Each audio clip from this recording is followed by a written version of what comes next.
right, welcome into Sports Bit Betting Insight today, weekend preview edition. Paulie and Teddy, NFL on a Friday, big game breakdown. We got the Giants and the Rams, Vikings and the Eagles, Patriots and the Steelers, Bills and the Dolphins, and Sunday Night Football, big NFC matchup between the Cardinals and the Seahawks. Bad beats, bad bets, bad for the books. The Cubs win again. The Bats came alive. They're up 3-2. They face Kershaw Saturday night. And Joe Blanton, a big reason why the Cubs won again, Teddy. Oh, he sure was. I mean, hasn't he hurt the Dodgers enough already in this series? I was surprised that Roberts brought him out there to get lit up for a second time by those big Chicago Bats. But, I mean, the real story of this game and the only story of this game and the only story for the MLB postseason moving forward is that Chicago's Bats have come alive. And that, in my mind, trumps everything. Not a good result from the house. There was, it wasn't a disaster, but there was light money for the Cubs. There was a decent amount of money for the over, and obviously both of those side and total cashed. But Chicago's hitting. Cleveland just hit 168 in a series and survived in advance. Yeah. Man, the Cubs, I mean, what do you think? $2 over the Indians? Higher? $2.50?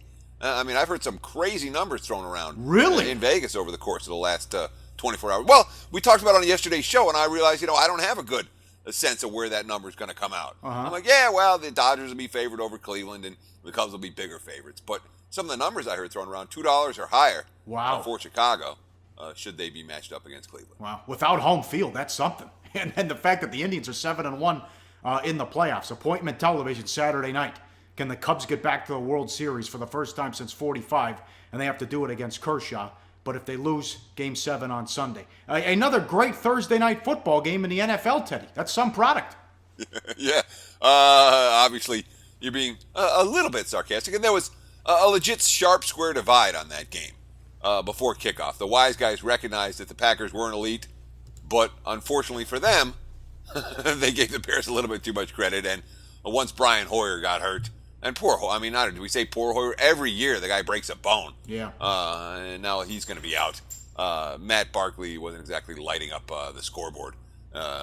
Chicago's only touchdown came on a strip sack fumble return on Aaron Rodgers. I mean, the total in that game, 47. The over was dead early. Real early. They had that long drive, and then Green Bay settled for 3, and then they had another long drive, and they got stopped on downs. Whenever that happens, you have 2, chew up the clock drives, end up with 3 points at the end of them. You're not in good shape if you have the over, and over bettors did not enjoy last night's Bears-Packers game. This wasn't good for the books. A nice comeback by Virginia Tech, but that final touchdown, as they're trying to run out the clock, they take it in, and it landed 53. It sure did, and of course the total in that game, at close, you could have had a 52.5, could have had a 53, could have had a 53.5, depending on the book. So when it lands 53, that's never a good result for the house, especially because that total got bet up from 51. But, Mark Richt was right. His team wasn't ready. He didn't know how to get a team ready for Thursday night football. That Canes offensive line is broken right now. They could not run the football at all. And, of course, I talked about the sharp square divide in the Packers-Bears game where the Sharps got it wrong. Sharps got this one wrong, too. There's a decent amount of Miami and Florida money coming in before kickoff.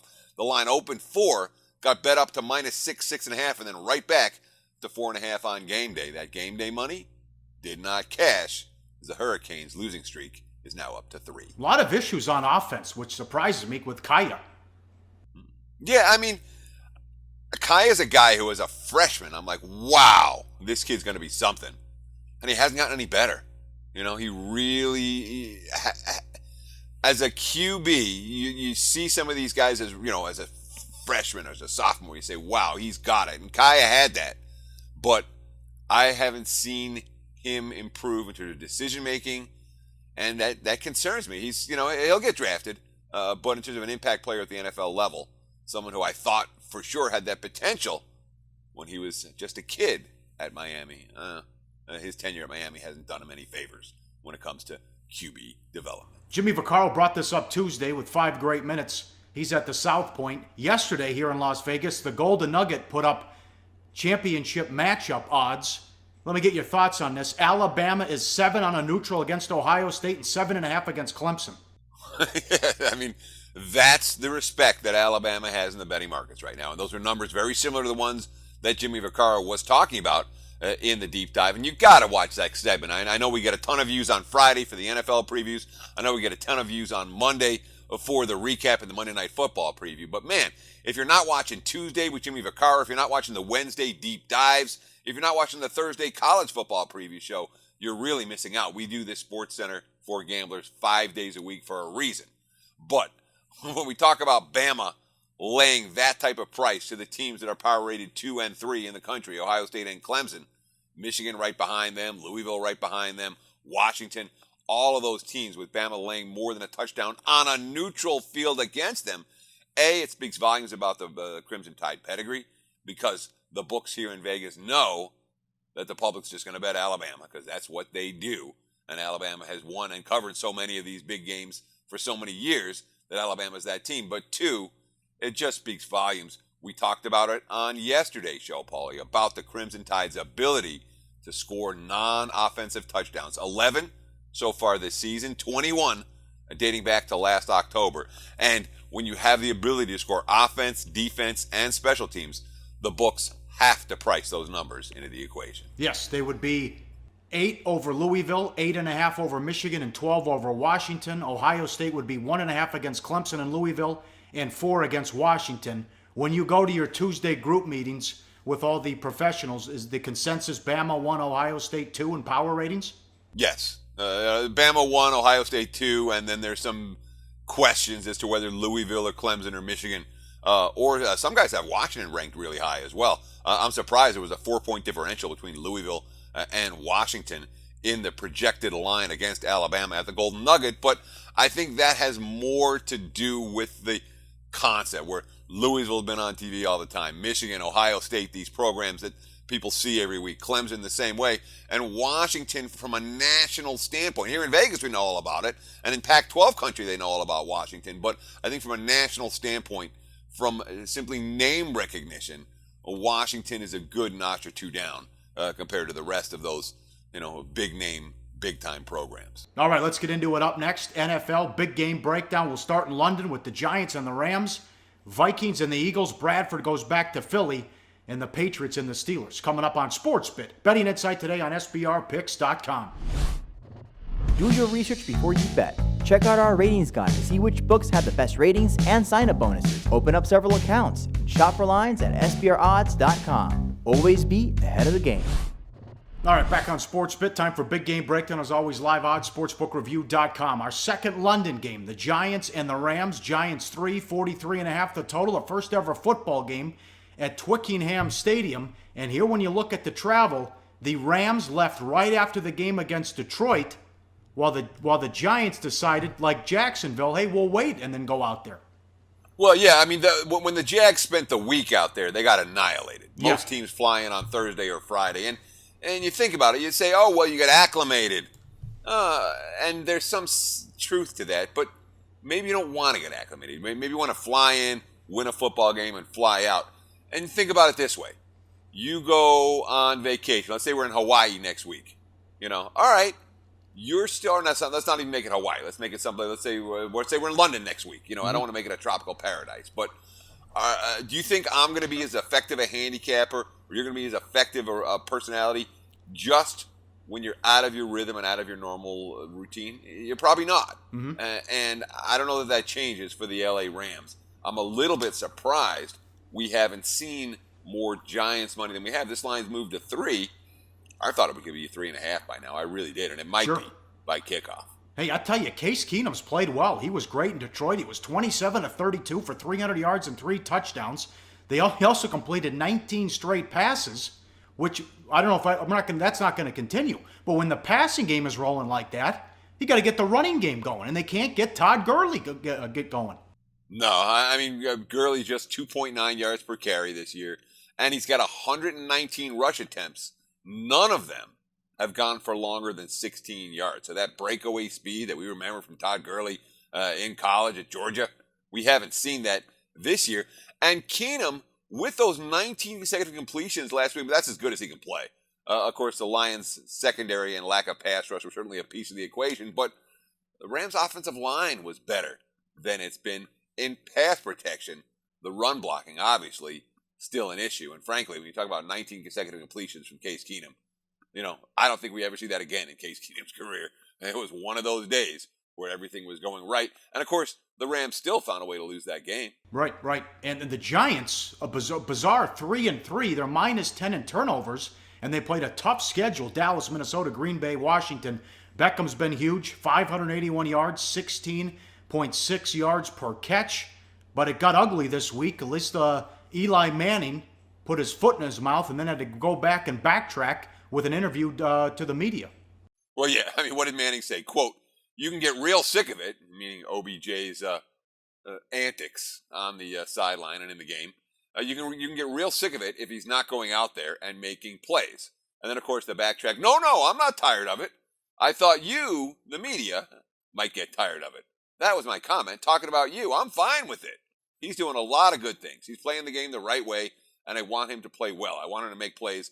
I want him to have celebrations and dances, and I'm fine with that. And I agree with Eli. And we look at this Giant team, again, that minus 10 in turnovers, and the tough strength of schedule through the first 6 weeks of the season. And they're 3-3 right now. They got to be feeling pretty good about themselves. Defensively, they certainly do, Paulie. Some pretty good defensive numbers early in the campaign. Look at this chart right now, because the headlines are all, Eli and OBJ and Cruz and all of that. The reality, why the Giants are better this year, look at the defensive improvement. A full yard per play better than they were last year. Last year, number 31 in the NFL. This year so far, number 6. Significantly better against the run. Significantly better against the pass. And the one thing that I don't trust this Rams defense to do, to move the football against the better defenses that they face. If you're playing, are you laying? My first gut reaction is I didn't want the Giants off a win and the Rams off a loss. So my first gut said take a look at LA plus the points. The more I looked at the game, the less I was excited about taking LA plus the points. So it's just a pass for me. All right, this is a good game. The Vikings off the bye, undefeated. Bradford goes back to Philly. Vikings 3, 39.5 the total. Bradford loving it in Minnesota. 109.7 passer rating, 6 touchdowns, no interceptions. Chip on the shoulder? Well, probably. He said, quote, "It's not hard to think about. I still keep in touch with a lot of those guys. With us going back, it's going to be a great chance to see some of those guys. Tough to kind of leave some of those guys that had happened just like that without getting a chance to say goodbye." Is there an edge here? Because he's got to know the Philly playbook a little bit. Yeah, I mean, people always say there's some kind of an edge. This is what the two coaches have to say about whether there's a legitimate edge for Sam Bradford going against the Philadelphia Eagles. Mike Zimmer, quote, "I think all of that stuff is really overrated. I think we have to execute what we do. Some games we get signals from the other teams and things like that, and a lot of guys don't play good when they know that stuff. We typically kind of just play and do what we do and don't worry too much about the other team." Here's a quote from Doug Peterson. "One guy has my entire playbook. One guy. So listen, I'm not going to change anything. Will we tweak some stuff? Yeah, we still have to get ready. This is a great football team coming in here. They're undefeated coming off a bye. Sam obviously has a good understanding and knowledge of what we do on both sides of the ball. I think where it becomes valuable for a coach when a player knows you is just knowing personnel. I think just understanding the types of guys that are here. He's been a teammate for a couple years here. I think that becomes more valuable than the X's and O's." So both coaches kind of downplaying the ability of Bradford's intimate knowledge of what happens in Philadelphia to really affect the game. Both coaches are saying, if we execute our game plan, doesn't matter what the other team knows. Well, Peterson could use some O-line help with Johnson suspended. The fill-in did a bad job, allowing 2.5 sacks against the Redskins. Wentz got introduced to an NFL pass rush. Now the Vikings bring one of the best in the league, tied for 3rd in sack percentage. And look at the strength of schedule. Look at the Eagles' wins: Bears, Browns, Steelers. Remember how the Steelers looked last week in Miami. Vikings wins: Packers, Panthers, Titans, Giants, and Texans. And Minnesota off the bye. One more before we break. Was supposed to be the marquee game, but Roethlisberger out, Landry Jones in. Patriots on the road to take on the Steelers. Pat 7, 47 the total. Landry Jones gave a 2-word speech at a team meeting. Don't panic. What do you think of that? Yeah, well, it's not about what I think about it. What do his teammates think about it? Here's some quotes. Arthur Moats. "As smooth as Landry could say it. Anytime the Landry Jones graced us with his verbal leadership, we always appreciate it. But in all seriousness, we're extremely confident We're not worried about who you put out there. Marquise Pouncey. It eased the guys a little bit and put a laugh on a couple guys' faces. I think we needed that. Le'Veon Bell. Everybody understands we can't panic. We understand when Ben goes down, he's the backup quarterback, and you don't want to put too much on him. Obviously, we can't scale it back too much because we know he understands the whole offense. As a team, we have to help him. We got to get him comfortable and confident, and he should be good. Landry Jones, quote, anytime you're a backup, you can try to be too perfect, too careful. One time, Coach Tomlin said something along the lines of, gunfighters are going to get shot. For me, I'd rather go out there and cut it loose and play like that than trying to be too careful. And I think we will see that from Landry Jones in this ballgame. I don't think that we're going to look at a Pittsburgh offense that's all dink and dunk here. Everything that Jones is saying is, I'm going to take shots. I'm going to attack because we know we got to score points to beat the Patriots. And certainly these quotes, at least that last quote from Jones himself, tells me what to expect from Pittsburgh this week. And that's why we read these quotes, Paulie. These are the little tidbits. Try to get inside the players' heads. Try to understand what they're thinking. Try to get the thought process of the coaches and the opposing coaches. That's how you find the little needles in the haystack to pick these winners. Yep, more injuries with the Steelers. Gilbert out, Hayward out, and you also check the status of Shazier. Meanwhile, Patriots, you don't want to face them when you're shorthanded. Here's this dynamic duo we've been talking about since week 1 on SportsBit. A healthy Bennett, a healthy Gronk. Brady to Bennett and Gronk through 2 games, 23 completions, 386 yards and 4 touchdowns. So you have to focus on the 2 tight ends. That opens things up for James White, who had 8 catches and 2 touchdowns against the Bengals. Yeah, I'm telling you. And we've told you multiple times right here on SportsBit, the Patriots as the best team in the NFL right now by a wide margin. I like the talk, and Pittsburgh's talking the talk. I will not be betting against New England. Not this week, not anytime soon. Especially when you talk about that issue where you have the 2 tight ends opening up everything for White. What does he have? 8 catches against Cincy, 2 touchdowns last week. And every time, given the 2 tight end scenario for the Patriots, White's going to get matched up against a linebacker. The Pats will exploit that, whether Shazier plays or not for Pittsburgh. We continue with big game breakdown up next. The Bills and the Dolphins, a key injury there in the Sunday night game. Seattle and Arizona. Plus, we look to stay red hot with the play of the day on SportsBit. Betting Insight today on SBRPicks.com. Go to SBROdds.com. Browse, compare, and shop live odds available at top online sportsbooks. We're back on SportsBit. Paulie and Teddy. Betting Insight today. We continue with big game breakdown. As always, live odds, sportsbookreview.com. The Bills always play well in Miami. They're 2.5, 44.5 the total. McCoy is out. That's huge. But they are unbeaten since they fired Greg Norman, the offensive coordinator, and promoted Anthony Lynn. And a huge loss because McCoy averaging 6 yards per carry. But also, the defensive play calling was turned over from Rex Ryan to Dennis Thurman. An anonymous Bills player, quote, I think before we were chasing ghosts. Since then, we've been calling it just lining up and playing. So they are on a roll here, and Buffalo's thinking playoffs.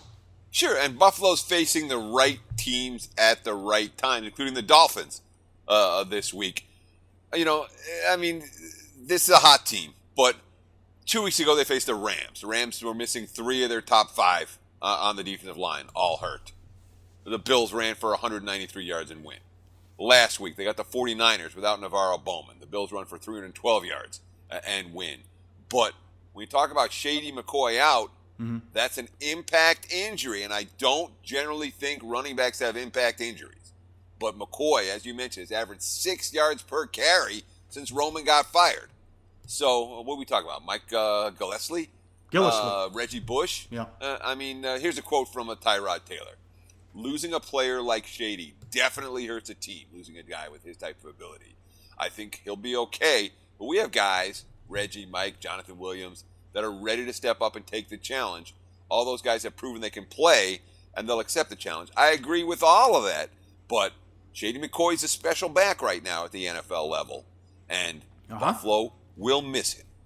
No, I'm with you. Not only is he out Sunday, he might miss a couple games, so that's a big blow to Buffalo. Now Miami, 2 weeks ago, they started Billy Turner and Dallas Thomas on the left side of the offensive line. 8 first downs, 200 total yards, and 51 rushing yards against Tennessee. They were cut after the game. Last week, Albert and Laramie Tunsil were back. Tunsil was out. He slipped in the shower. That only happens to old people. Come on. You got Pouncey back at center, starting at the offensive line, playing together for the first time all season. Look what happened against Pittsburgh. 24 first downs, 474 total yards, and 220 rushing yards against the Steelers. What a world of difference that made.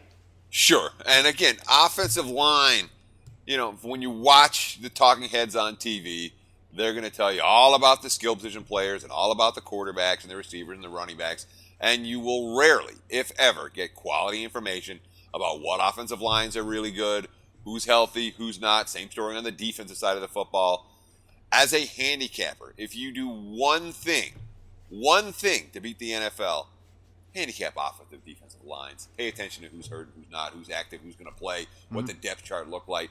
And I guarantee you that one change, the one focus on offensive line, defensive line, will change your winning percentage in a positive fashion over the long term. And again, I guarantee you it should happen. But you talk about Miami offensively, again, that Bills defense, since Dennis Thurman started calling plays, this has been real quiet. No one said, "Oh, Ryan, you've been demoted again." Hey, your brother's not going to get to call the plays anymore. But that defense has been a heck of a lot better. That quote was great. Before we were chasing goats, now we're just lining up, goats, I should say, lining up and playing. Yeah, that's what the Bills need to do. They're going to win this game and cover this point spread and continue that 4-game winning streak and make it 5. All right, last game, Sunday Night Football, liveoddsportsbookreview.com. Seattle at Arizona, Cardinals 2-43 to total. Last year, Arizona won 39-32, getting 3 in Seattle. Seattle blew them out in Arizona. Carson Palmer didn't really answer any questions about his game on Monday. He was just handing it off, and David Johnson's becoming a star. Oh, yeah, he sure is. What, he had 581 yards already. 581 yards last year. This year, he's already at 568 at 5 yards per rush. He's also got 20 catches for 265 out of the backfield. David Johnson leads the NFL in total yards and total touchdowns right now. The last 2 games, 49 rushes, 268 yards and 5 touchdowns, and 6 catches for 55. So certainly, David Johnson is an explosive weapon for Arizona right now. He ran all over the Jets on Monday Night Football. The questions about Palmer, he said he didn't answer the questions about him on Monday, and I still have a lot of concerns about Carson Palmer moving forward. But health-wise, I'm not too worried. He did miss a little bit of time versus the Jets because he had cramps in his hamstring, and he also got a day off on a short week, which may be something of concern. But the veterans, the day off was called a, quote, Veterans Day Off from Bruce Arians, basically saying Carson Palmer's fine. I just want to get him a little bit extra rest. Russell Wilson getting it done again. 1,300 yards passing with only 1 interception. The Cardinals have Johnson. It's Michael with Seattle running the ball, 4.5 yards a carry, but it's a shaky offensive line. Here's a quote from OC Darrell Bevel. It's a quote, "It's a different run game than we're using right now. I think you've seen we get the ball out pretty quick. We're protecting the quarterback well. That's helping me feel more comfortable, whether it's just dropping back. It changes a lot of things. It changes when you're not running all the styles of runs you can normally have. Changes some of your play actions in your movement game, that kind of thing. Some of the passes we've been using, I kind of think of them as extended runs a little bit because you're able to get 4, 6, 8-yard routes in those passes. And O-line coach Tom Cable, always good for a good quote too." Yeah, Cable, quote, "We're still trying to find it in truth. Sometimes it looks okay, and other times it doesn't look worth a damn. So we have work to do. We're continuing to chase that. That's really what we're chasing here, to find that balance. I think that makes us really dangerous and more explosive. The passing game's been fine. Jimmy Graham has been a difference maker, along with Doug Baldwin, giving 2 explosive weapons, and Russell Wilson only 1 INT on the season. But for Seattle to be a legitimate Super Bowl type of squad, they have to run the football better than they have in early season play, and a lot of that has to do with whether Tom Cable can cobble together a stronger offensive line than what we've seen from Seattle the first couple of weeks of the campaign, or first 6 weeks of the campaign. A win here, and the Seahawks have a stranglehold on that division. All right, red hot with play of the day, money time. Betting number 473-474. Steelers, Patriots, over 47. We love the Gronk-Bennett duo. Brady's been on fire since he came back. They're going to move the ball. It's a It's a below-average Steeler defense to begin with. There's injuries, and we think there's enough playmakers, and Landry Jones will make a couple plays. But the Patriots, Steelers, over 47. Let's keep it going and stay red hot. Money time, the play of the day. We're back Monday, and we'll know the World Series matchup. Oh boy, that's going to be a doozy this weekend in Chicago, and we run it down. We recap the college and NFL weekend. We'll talk to you then. Good luck out there, and thanks for watching SportsBit. Betting Insight today on SBRPicks.com.